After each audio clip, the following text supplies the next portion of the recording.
Yes, I know the microphone's not doing so hot. I'd like to introduce John Schweike. He's with our firm, and he's replacing my son, who was supposed to be here, but he's in trial prep. So meet John Schweike, who is going to be the newest applicant for Inns of Court. All right. I'd like to introduce Betty Midridge, my guest tonight. She's a local appellate attorney. All right, thank you. One more.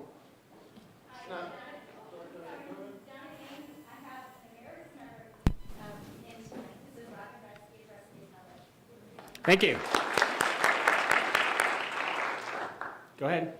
Alex, stand up. How are you? Alex Fontaine, he is my guest, and he does real estate closing, criminal, and he's up in the north part of the county. Well, Okay. 99% real estate, right? Very, very little credit. So, special land fraud deals, right? All right. Any other guests? Yeah, go ahead. My guest tonight is Jessica Callow. She works at Office Depot, the litigation attorney, and former president. Yeah, I seem to recall that. Oh, yep, go ahead. Alan Craig with me, the partner at First Phone and an emeritus member here at the end. Welcome. Go ahead. I have my guest, my boss, Michael Gelfand, who's a partner at Gelfand and R. Nice to see you. Thank you. All right. I know that Foundation has an announcement about the trip. Yes. Go ahead. So our Supreme Court trip this fall will be on October 4th. We also have a spring date of March 28th, 2018. We still have room, so if you're interested, email me, Santa Nagaji, or Rob Glass. Thank you. All right. Also I know that Outreach has an announcement. First of all, thank you to everyone who participated down at Nova Southeastern the past couple of weeks. There were two weeks. The 1L and then the following competition was very interesting and exciting. I'm sure it was enjoyed by all. The next thing is Lord's Place needs some volunteers to help paint. We have 6 rooms for battered women that need paint jobs and a little bit of other things going on around the outside. It's the facility that we'll be at will be in Lake Forest, so please keep an eye out for your emails. We'll be sending out an email for people to volunteer and sign up. Shouldn't take long, but definitely worthwhile cost. Okay. Couple things. One, you received an outstanding jurist nomination form tonight. If you could return them to the members of the Judicial Relations Committee, could you please stand so they can see who you are? Where's Michelle? There she is. Yeah. So if you could fill those out tonight at dinner and turn them in, that would be great. We'll be giving that out at the May 9th meeting. And speaking of the May 9th meeting, first of all, thank you all of you who have helped sponsor the event. I wanted to personally say thank you so much. We've raised a great deal, enough to cover what we need, so I appreciate that. But I wanted to say to all of you tonight, if you are planning to come to the May 9th event, please take a moment, take out your phone right now if you'd like, and type in Craig Espinard in at gmail.com, and all the subject line has to say is RSVP May 9th. Because by the end of the week, I'm going to open up the reservations to the rest of the Palm Beach County Bar outside the inn. The purpose of these events is not only to have a joint meeting with other inns, which is part of our platinum status, but it's also a recruiting tool for this inn. And so that's why we open it up to members of the Palm Beach County Bar who we are our future inn members. So I just want to make sure that anyone in our inn who would like to go is taken care of. So please, as soon as you can, take out your phone, CraigEspinardIn@gmail.com, and just email, and all you have to say is put in the subject line, May 9th RSVP. Also, and so you know that is May 9th from 5:30 to 7:30. In addition, the board voted to sponsor. There is a display over at the old courthouse in the courtroom. It was curated by the Library of Congress, formed by the ABA, and is the whole history of the Magna Carta in panels, and it lines the entire sides of the courtroom over there. It'll be there for our May 9th event, but it's there now, so if you want to go see it, you can pop into the old courthouse anytime that they're open. And it's on the second floor. There's also a little tablet that has a speaking history as well, but it's nice, and we sponsored it. It shows that you've sponsored that. That is part of our educational and outreach mission. And the Palm Beach County Historical Society asked us for a contribution, and we did. So also, I'd like to remind all the members of the judiciary here today that the barrister we're bringing over, Mr. Arledge, he will be having lunch with the judges on Monday, May 8th. If you haven't already RSVP'd, please do that. I believe there are 33 judges who have RSVP'd. So that'll be a great event. It'll be your chance to sit down one-on-one and ask him questions about English law or whatever else you'd like to talk about. In addition, the Magna Carta display I just talked about, there is a cocktail reception on May 2nd, 2017. You would have gotten a copy of that today from the secretaries. If you'd like to go to that, that is them recognizing the sponsors as well as the members of this historical society. So that is May 2nd from 5:30 to 7:30 in the old courthouse. I think that's it. All right, well, without further ado, I give it over to the pupillage group to go ahead and take us for our last program of the year. Thank you so much. It's been such a great pleasure. Last regular meeting of the year. Well done.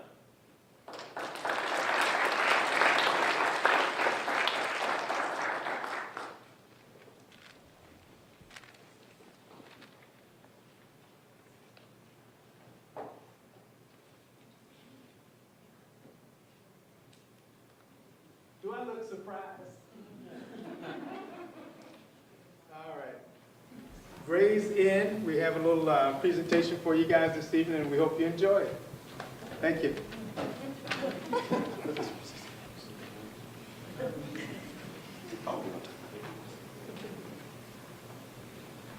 I'm supposed to tell y'all about the rules that we're going to cover. 4.1. Lawyer must provide competent representation to a client. 4-1.3 shall make reasonable diligence and promptness in respect representing a client. 4-3.1 meritorious claims and contentions. Lawyers should not bring or defend a proceeding or assert or controvert an issue therein unless there's a basis in law and fact for doing so that is not frivolous. You civil attorneys need to pay attention to that. 4-3.3, candor toward the tribunal. Lawyers shall not make false statements of law or fact, or fail to disclose a material fact or to the tribunal, fail to disclose a controlling authority, or evidence that is knowingly false. We don't do that in criminal. 4.8, lawyers shall frame reasonable discovery requests tailored to the matter at hand. So these are going to be some of the issues that we'll cover this evening. We wanted to sort of lay that out for you because we didn't want y'all being silent during the discussion. So now we're going to also have some things for you to look for so that you can know what we're going to be covering. And we'll begin with the S-Men Limited versus Farm Corp.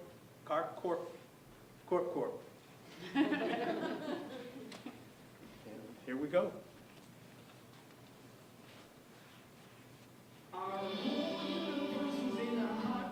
Stated nearly 14 billion years ago, expansion started way over here. Began to cool the autotrophs, began to drool the air. All developed tools, we built a wall, we got the pyramids.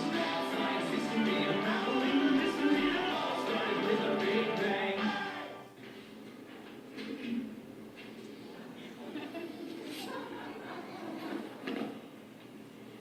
Howie, another night talking about comic books?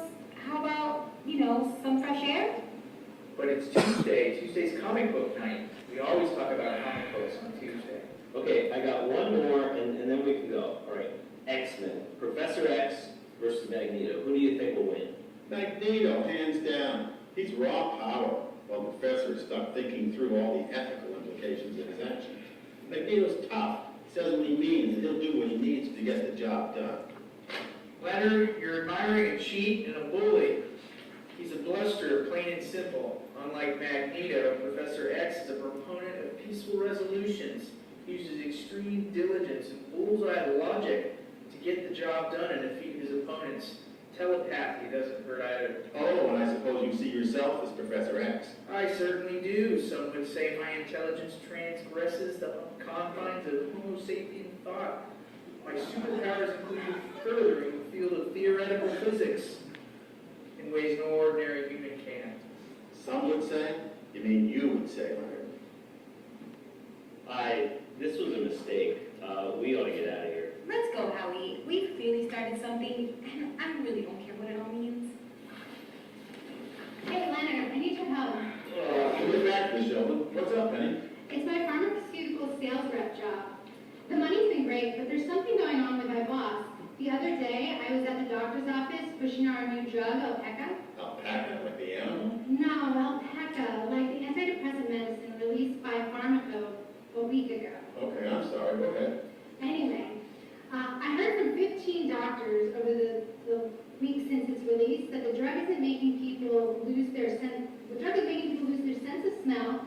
I told this to my boss, and he said that doctors are quacks and were taken care of by corporate. What does that mean? I don't know until I went back to the doctors. All of their practices were bought out by Pharmaco, and they've been turned into either a Pharmaco satellite office or a Starbucks. That doesn't sound right. We need to do something about that. Oh, now I suppose Mr. Mad Dog Magneto Hofstetler will pound down the door and demand the multi-billion-dollar pharma company will bend to his will. Sheldon, this is real life we're talking about. We have to do something about that now. Sounds like this will spawn a lengthy legal battle. That would have to wait for another night. It's Tuesday, and Tuesday's comic book night. Sunday is night for legal research. Oh, Professor, always do the right thing, doesn't have time to help Penny? I thought you said you were the real-life embodiment of Professor X. More like Professor S. S is for Sheldon. S is also for Sunday, which is the night I do legal research and writing. Sheldon, I'm going to help Penny with this today. Come on, Penny, let's go to your place and work out what we need to do. Yeah, I think we're going to shut up too. Maybe there's something we can do for Penny. My second cousin twice removed as a lawyer. I'll give her a call as soon as I find her number. Great.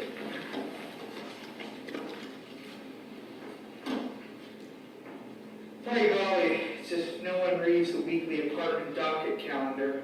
Tuesdays for comic books.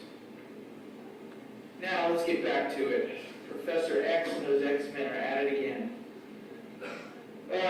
All that legal chatter has me worn out. I'll just finish this page and turn in.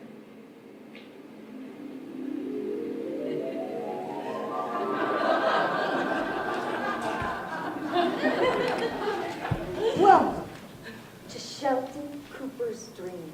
We're going to travel together through his subconscious, the subconscious of a brilliant mind so unique, there's maybe one or two that comes every generation. Pay close attention, because we're going to watch Professor S, the S stands for Stickler, as he conjugates and analyzes every little issue that comes his way on a night that is not Sunday. We're going to join the professor in his study because when he's not busy leading the S-Men, he's an attorney advocating for mutant civil rights. Nobody knows what his next case will be. Even he doesn't know.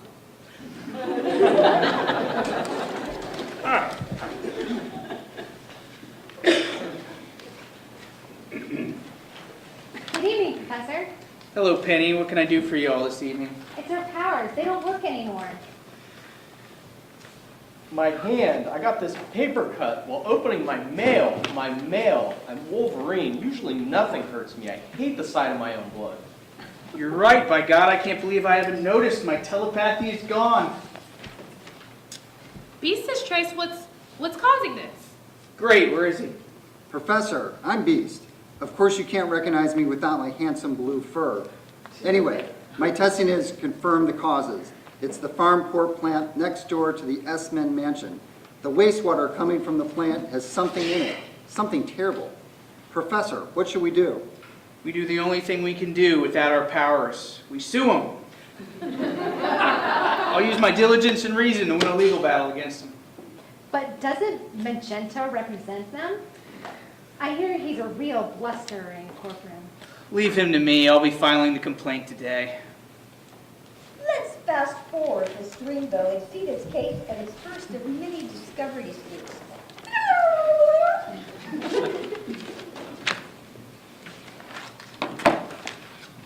This is preposterous. This isn't right. This deposition Dukas Teakum request is simply unreasonable. I need to call this attorney Magneto.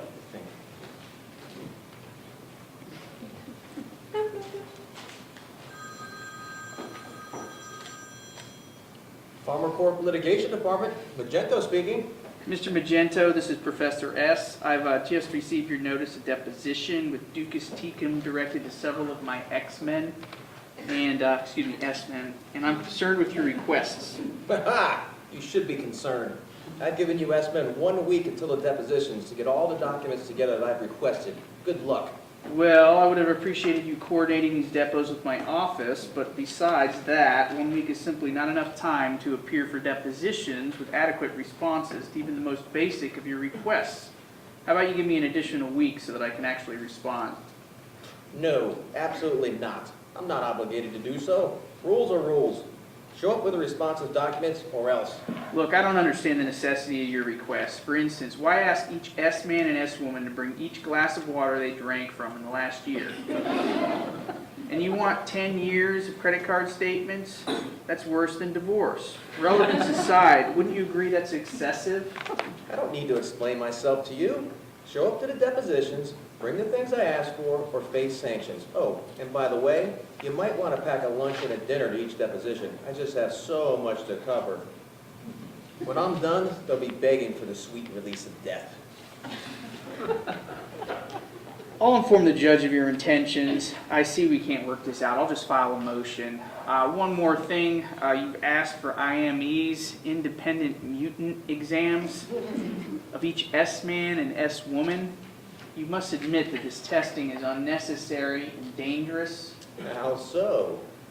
Well, reading from the request, the above-named physician will subject the plaintiff, a mutant who has allegedly lost his powers, to testing that will force the mutant to demonstrate a lack of powers. Such testing will include burning, zapping, freezing, and other means of testing needed to elicit mutant powers through causing extreme discomfort. Then there's the footnote next to discomfort that reads, discomfort may include disease or death. Doesn't this sound a bit extreme and beyond what the rules allow? Actually, it sounds like a lovely afternoon. I would represent to the court that this is simply the only way to determine the extent of your client's alleged lost powers. Hang on, Wolverine, the immortal and self-healing mutant, has a paper cut that won't stop bleeding. Beast isn't a blue monkey anymore, and Cyclops doesn't have lasers coming out of his eyeballs. That should be proof enough. You're abusing the rules of discovery. This is absurd. Fakers, every one of them. This testing is needed, and that's what I tell the judge. If they don't show for the IMEs, I'll move for sanctions, including costs and hefty no-show fees. My hired guns, I mean doctors, aren't cheap, you know. Look, let's agree to have these issues heard in 5 days, and we can work this out before the depositions. I'm busy this next week. You'll just need to show for the depositions. Well, that's interesting. I just got off the phone with Daredevil, and he said that you and him have a UMC next Tuesday, right next door to our judge. I'll set our motion for protective order at the same time, and you can just walk over after your hearing.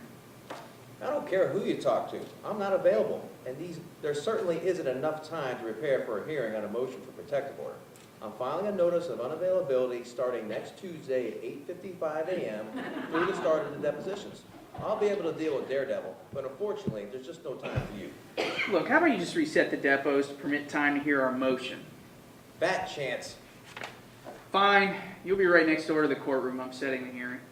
You won't see me there. Goodbye, old friend. Let's hit pause on this drama and get to some of these issues. Okay. See, we had the questions up there for you. So you can know what kind of things we want to talk about. All right. We're going to pick on somebody. That's the dice. A die. A die. One die, two dice. Magna Carta. Magna Carta. All right. See that first question. Is there a duty to confer? And was it demonstrated properly?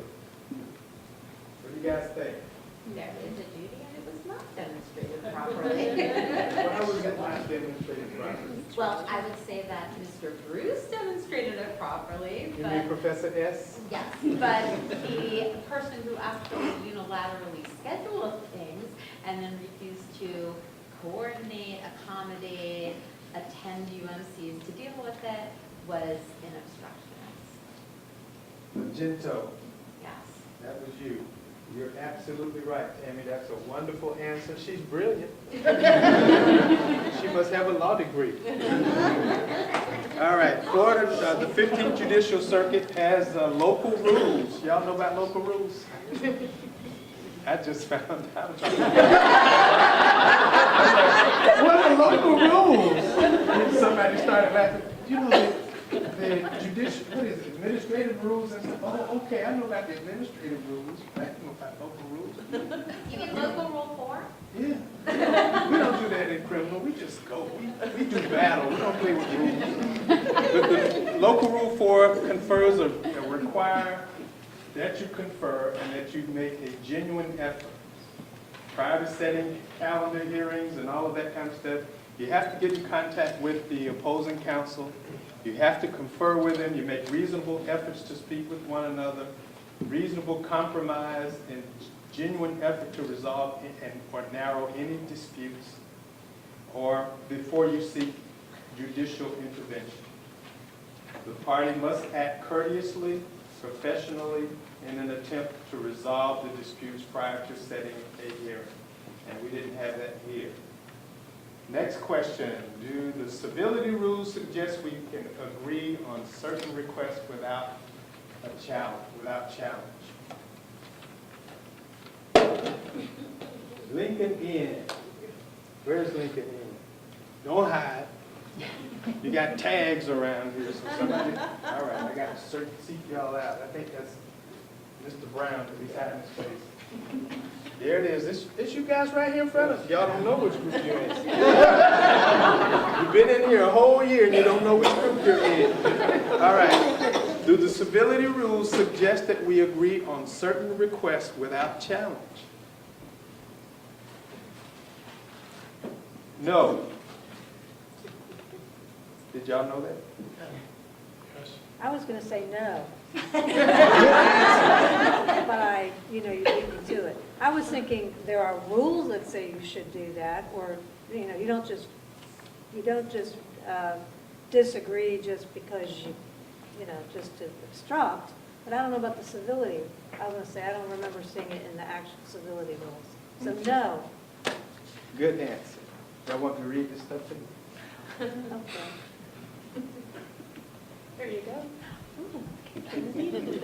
That's a ball. Okay. Okay, lawyers must not engage in dilatory delay tactics. A lawyer should refrain from actions intended primarily to cause unnecessary expense or delay, and you are not required to adhere or agree to a request without challenge. If it's something that you don't agree with, if it's something that you can't do, you do get to challenge. But y'all know that. Y'all are lawyers. Y'all challenge stuff all the time. What was wrong with the attempts at scheduling between the two, Professor S. and Magento? There was no attempt.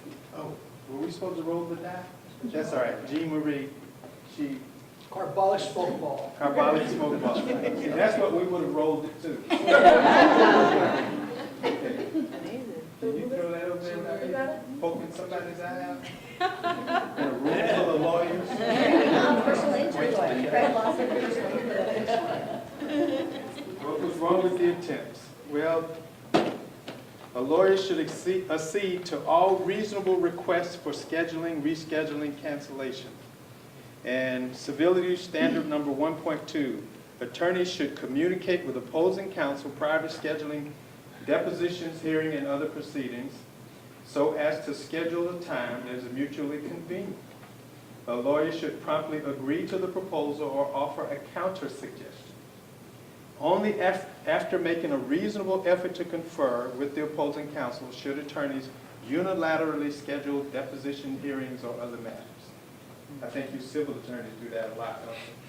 We get along so well in criminal. Y'all need to just take a walk on the wild side. See?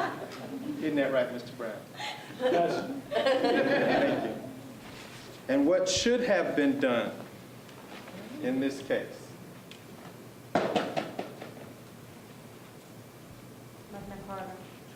We're going to call Magna Carta again. How about Middle Temple?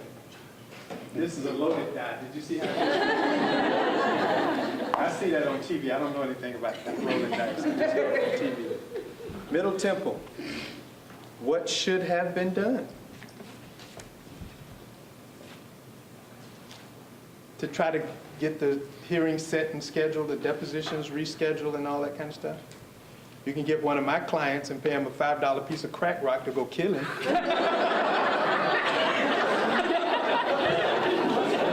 But if you don't know where to get crack rock, you just try to talk him to it, and if he doesn't agree to it, you set it on your own. All right? Just go ahead and set it.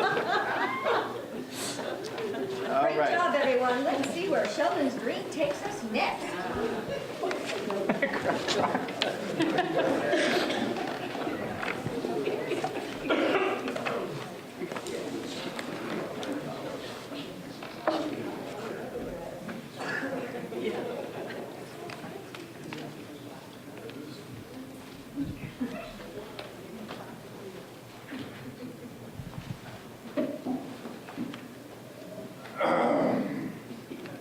Ladies and gentlemen of the jury, thank you for your time and attention. Now that you've been sworn, the attorneys will have an opportunity to make their opening statements.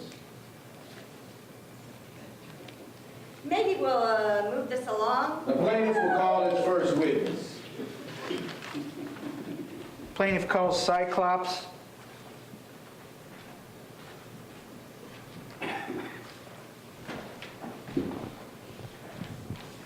Good afternoon. Will you kindly introduce yourself to the jury and spell your name for the court reporter, please? Cyclops.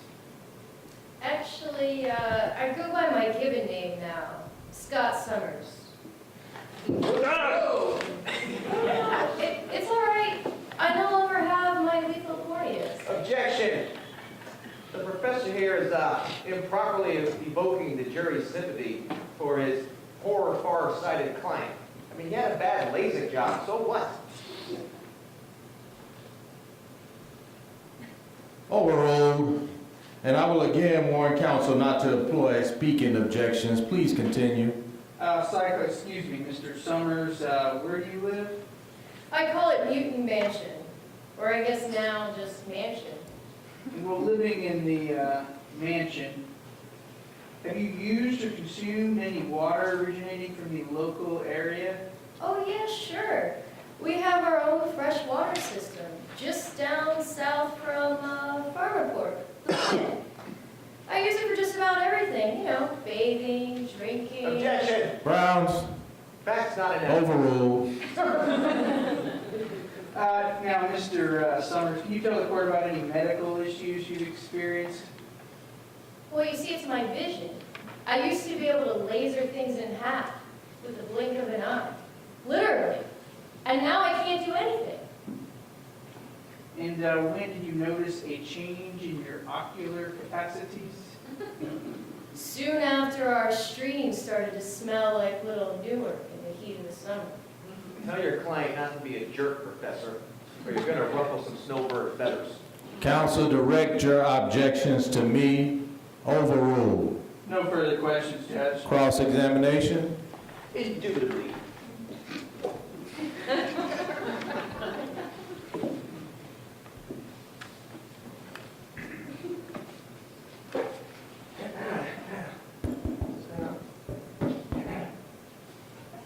Sigh. You don't really know why your peepers went a little limp, do you? Objection. I know there must be more than one, but why don't you just give me one? May I have a sidebar, Your Honor? Your Honor, counsel is behaving sans an ounce of proper decorum. I mean, just look at his cape. And I'm afraid his spectacle is going to lead us to a mistrial. He's not addressing the witness appropriately. And I agree. And what the heck is that cap you got on your head? I sustain that objection, Professor S. This is your final warning, Mr. Magento. Behave appropriately in my courtroom or else. Yes, Your Honor. Let's see who else Professor S calls to the stand.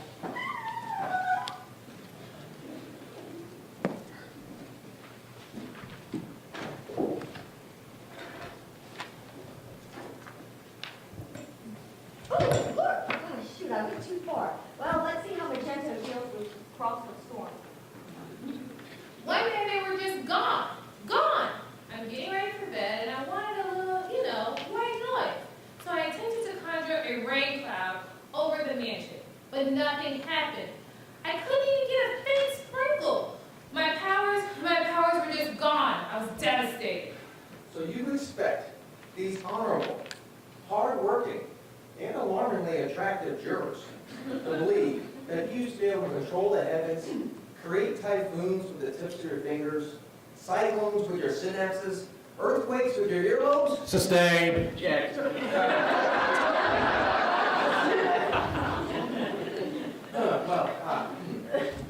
see here. Right. Well, in your deposition, didn't you admit that before this alleged meteorological malaise, you were suffering quite a bit of stress after a failed romantic relationship? Objection. This is improper impeachment, not to mention an unnecessary personal attack. It goes to causation, Judge. It's quite possible that Storm's climate crisis... You know, it's sustained. If you're trying to impeach this witness with something, counsel, you gotta lay the proper predicate. But I did. I referenced her deposition. How else am I supposed to do it? I'm not gonna try your case for you. All right, enough already. Stop.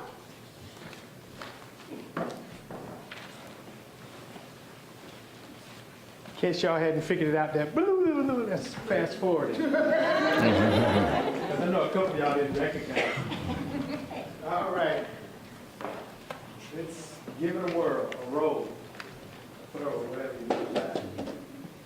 Inner temple. Have we done inner temple yet? Hey, y'all. First question. See, those were questions. They were up there the whole time. And I know some of y'all didn't realize it, but this is the second round, so you know this is what we're going to discuss when you see those up there on the board. So inner temple. All right. What was wrong with the objection? Objections. There was a whole lot of things wrong with the objection. Anybody? Speaking objection? Y'all get to do speaking objections in civil? We don't get to do them in criminal. I sneak one in every now and then. Speaking objections, we don't, that's one of the things that was wrong. And counsel was referring to the lawyer as professor, not by his surname and all of that kind of stuff, and they're talking to the witnesses. So there are some rules that require, they want to try to keep, let's see, the rule is Florida Bar professionalism expectations aim to ensure that lawyers display reverence of the law, judicial system, and legal professions by acting with respect, decorum, and courtesy. That's what we do in criminal. One way to do that is refer to all of the parties, witnesses, and other counsels by their last name during legal proceedings. That's expectation number 5.4. Another way to foster respect, courtesy, and decorum is to refrain from making objections and then providing legal arguments in support of the objection before the court asks for them.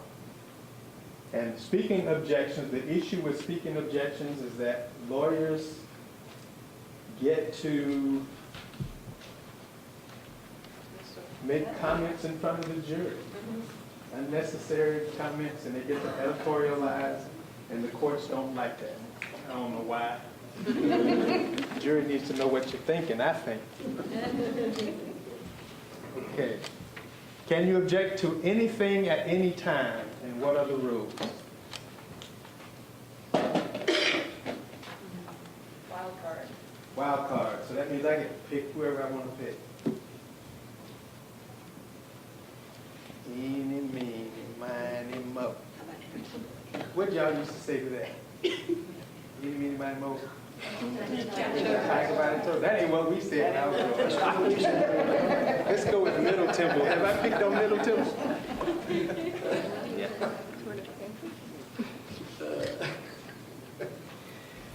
Can you object to anything at any time, and what are the rules? There's supposed to be a reason for it. Good answer. Give her a ball. I will not catch this ball, but go. Don't knock her eye out. We got a room full of lawyers. It's a relay. Okay. Council has a duty to make proper objections during legal proceedings, and the form of these objections are not without limit. That's from Davis v. State. It's a 4th DCA case. Y'all want to cite? I'm going to give it to you anyway. 120 Southern 3rd 363. See, that's a new case. When I was in law school, they didn't even have Southern Thirds. How long have they been out? See, I don't know either. How long? 35 years? Give him a ball. Hit him in the eye with it. Speaking objections are improper as they constitute nothing less than unauthorized communications with the jury, impermissible editorials and comments. We sneak those in criminal sometimes. I do. And then I give them,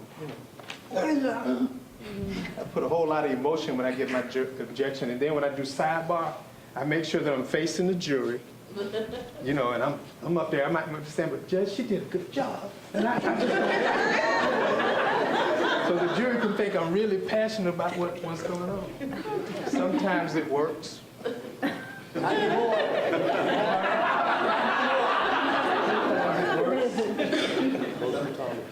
Sometimes it's just the facts. All right, what aspects of behavior toward opposing counsel illustrate a lack of civility? Wild card again. I can pick somebody. Magna Carta. Let's go with Magna Carta. I think Magenta threatened him at some point. Yeah, he did. He did a whole lot of things. Let's see. The rules. The rules as well as expectations provide clear guidelines for behaviors that attorneys should avoid to maintain professional decorum. Rule number 4-8.4 forbids lawyers from engaging in any conduct in connection with the practice of law that is prejudicial to the administration of justice, including knowingly and through callous indifference, disparage, humiliate, discriminate against litigants, jurors, witnesses, court personnel, or other lawyers. So we had a lot of that going on, right? All right, the next question, how should it look? That's a...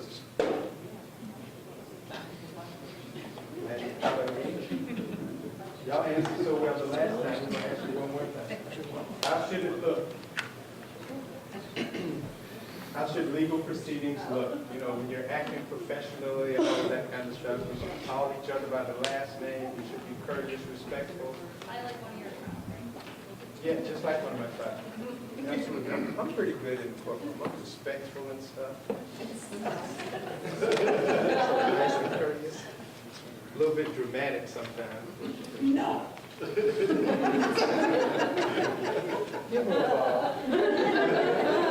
All right, I'm done. We're ready for another act. I need to eat. Let's fast forward to the closing arguments. Mr. Magento, you ready to proceed?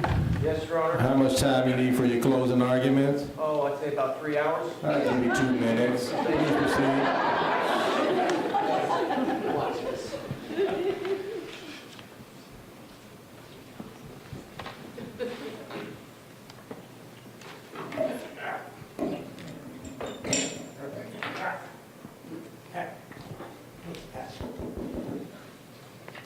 Fake it till you make it. It's a common refrain, but these plaintiffs have taken it to a new low. And that's the only reason why we're here today. What these plaintiffs' attorneys do to the companies that make up the fabric of our American economy is simply embarrassing. They should be ashamed of themselves. Where was the evidence that these so-called heroes lost any powers? I sure didn't hear any. In fact, I was sitting over there laughing during the presentation of their case. But the sad thing about cases like these is that these hucksters are simply attempting to take food off of the tables of the executives of my clients. Don't fall for it. Don't be duped by these charlatans. So let's review some of the lies they've attempted to masquerade today as facts before you. We have a man with an itty-bitty paper cut, a man whose LASIK job was botched, a man who has the audacity to actually complain that he is no longer a large blue cat monkey monster, and a woman who tells us she is no better at controlling the weather than Al Roker is at predicting it. Ignore the so-called scientific evidence. The water coming from my client's plant is clean. So clean, they'll drink it right now for you.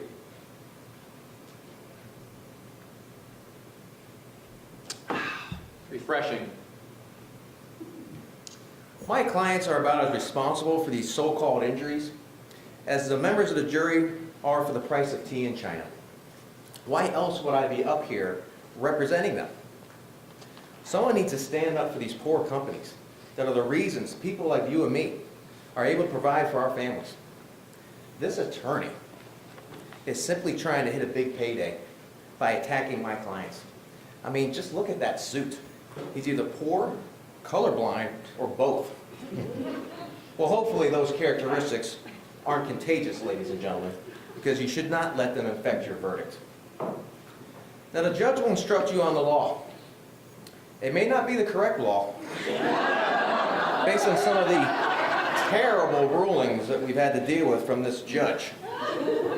But what he should tell you is that negligence requires my clients to have been 100% completely responsible for their injuries, or you must find in our favor. Not 10%, not 51%, it has to be 100%, period. It is impossible for the plaintiffs in this case to meet this standard. And myself, my company, and my children's Happy Meals depend on you reaching the right conclusion here. These plaintiffs and their gold-digging attorneys, they're the scourge of the legal community. They've presented nothing more than science and lying witnesses in order to prop up a claim they know to be false. Fake it till you make it. Ladies and gentlemen, I've proved they faked it, so don't let them make it. Send a clear message to these mutants, and don't give these con artists a dime. La la la la la. Let's go with the verdict already.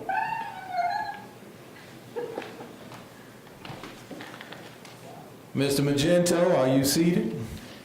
Yes, Your Honor. I will now publish the verdict.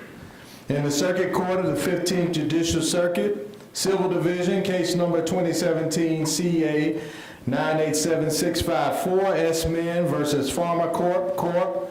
We, the jury, return the following verdict. Was there negligence on the part of Pharma Corp, which was the legal cause of damage to S-Men Limited? Yes. Was there negligence on the part of S-Men Limited, which was the legal cause of damage? No. Was there negligence on the part of any additional party, which was a contributing legal cause of damage to S-Men Limited? No. State the percentage of any negligence which was a legal cause of damage to S-Men that you charged to Pharma Corp. 100%.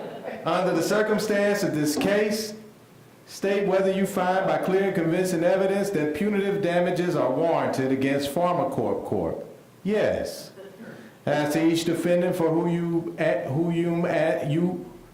you answer yes, what is the total amount of any punitive damage, excuse me, I'm just getting so excited, which you find by the greater weight of evidence should be assessed against Pharma Corp. Is this million, a billion, a trillion.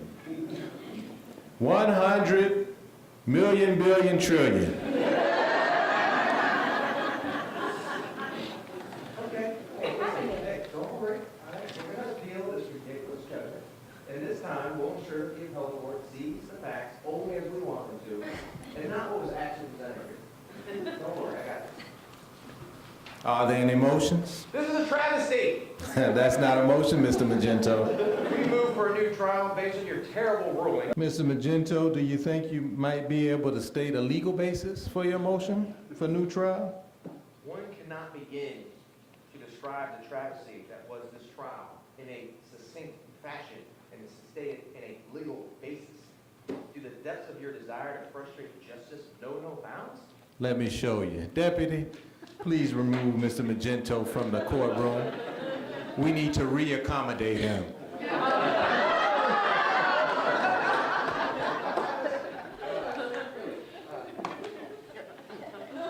You haven't heard the last of me. The motion is denied. I'll Have be a great back. day, sir.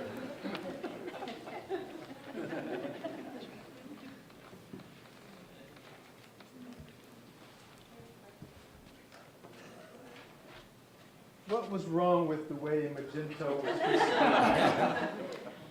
We're going to go by speaking to opposing counsel at this point.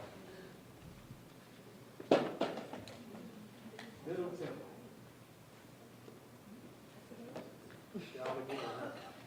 What was wrong with the way he was speaking to opposing counsel? Call him names. Called him names, denigrating him, Disparaging. disparaging comments. And you all know we're not allowed to do that in court, right? Not in court. Not in, not in criminal court, at least. Okay. Are the judge's admonishments appropriate? Anybody think so? Did you make any? Okay, we're not rolling.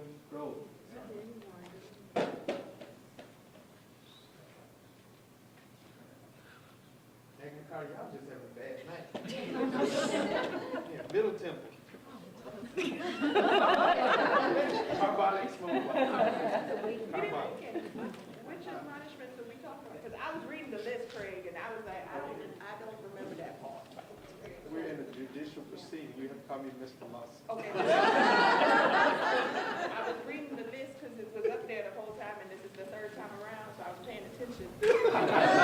But I don't remember any admonishments back He didn't do a whole lot of them, but he threw the guy out. Oh, okay. And was that him? He said, I'm warning you, that's the last time, or something like that. He kept warning him, threatening, stuff like that. Were they appropriate? Does anybody think they were? Okay. Probably were, but throwing him out.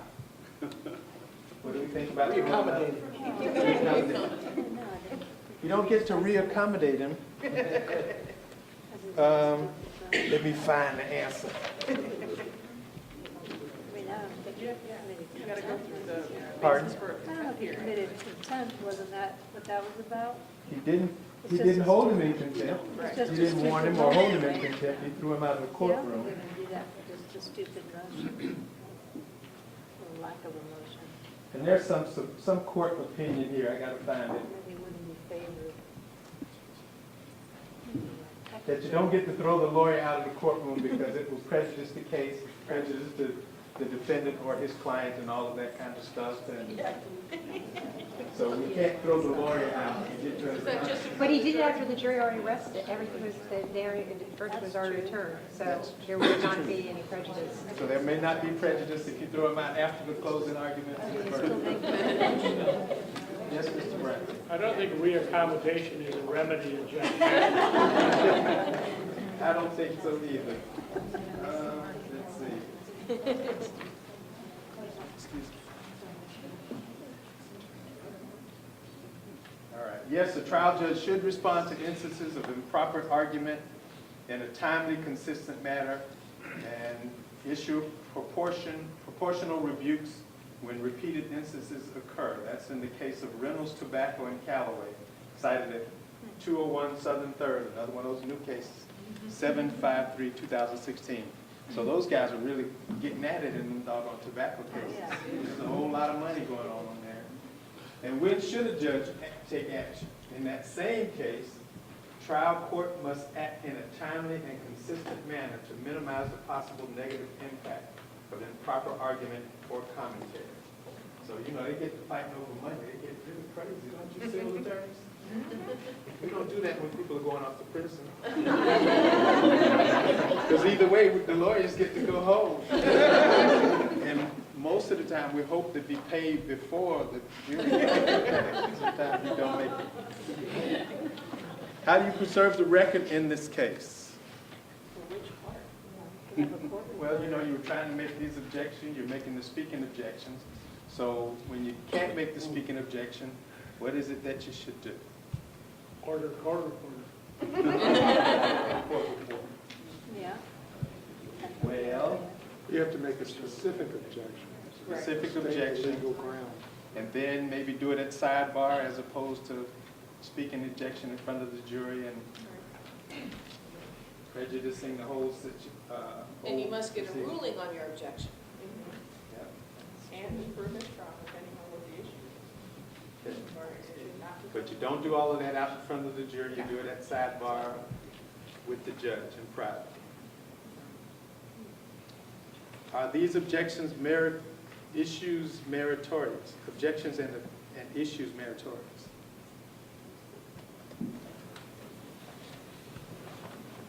Wild card. Let's do in a temple. Were the objections meritorious? Just have no idea, huh?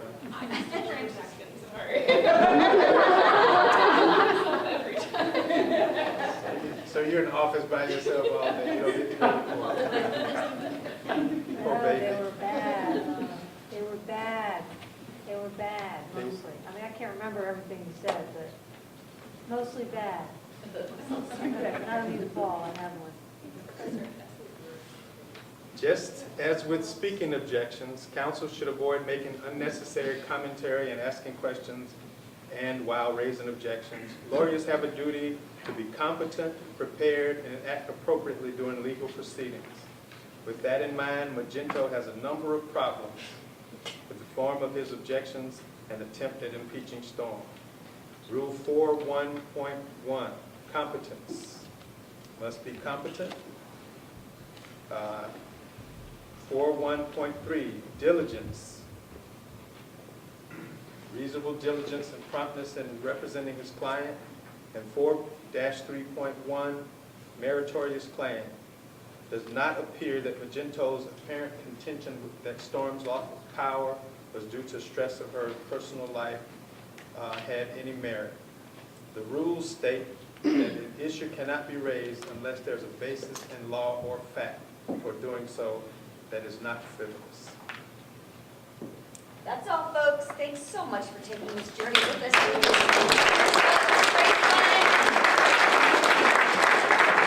Let's wake this crazy ass up.